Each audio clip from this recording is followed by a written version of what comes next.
সম্প্রতি বৈষম্য বিরোধী ছাত্র আন্দোলনের নেতাদের নতুন দল গঠনকে কেন্দ্র করে তাদের মধ্যেই তৈরি হয়েছে বিভাজন।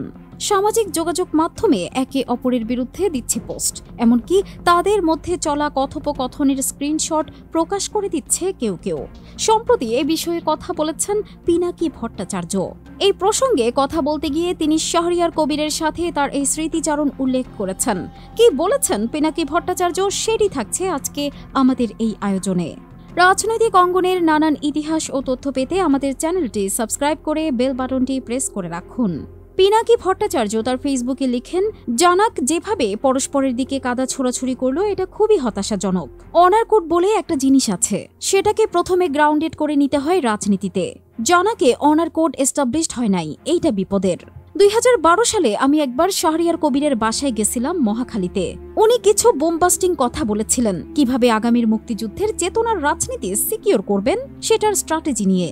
আমি ওই আলাপটা মাথায় রাখতাম আর লক্ষ্য করতাম আওয়ামী ইন্টেলিজেন্সিয়া সেই প্লেবুক মেনেই চলছে। আমার প্রেডিকশন মিলে যেত, কারণ আমি জানতাম তারা কি করবে। কিন্তু ওই সেদিনের আলাপটা আমি প্রকাশ্যে আনিনি। যেই আলাপ আমি ইনবক্সে করেছি সেটা ইনবক্সে করার আলাপ জন্যই ইনবক্সে লেখা হয়েছে।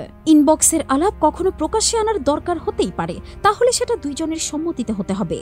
আসিফের সাথে ইনবক্সে আলাপের স্ক্রিনশট নিয়ে যিনি ফেসবুকে পাবলিক পোস্ট দিয়েছেন নিজের পয়েন্টকে স্টাবলিশ করার জন্য, তাকে বলছি, আপনার সাথে আর কেউ কখনো ইনবক্সে আলাপ করবে না, আপনি লিখে রাখেন। আপনি ফেসবুকে সাময়িক বিজয়ের মোহ ছাড়তে পারেন না, তাহলে রিমান্ডে আপনার সহযোদ্ধার নাম আর রণকৌশল লুকাবেন কিভাবে? আপনি তো গড়গড় করে সব বলে দিবেন। আপনি যদি খারাপ হন, আপনারে কনসিস্টেন্টলি খারাপ হইতেই হবে। এইটাই অনারেবল হইতে হইলে সাধু হইতে হয় না, লিমিট মানতে হয়। লিমিট মানেন, যেই আলাপ ঘরের মধ্যে করার সেটারে পাবলিক করতেছেন কেন? নয়তো পলিসি নেন, সবকিছু পাবলিকলি ফয়সালা করবেন। দুইটাই তো আধা আধি করতে পারেন না, তাই না?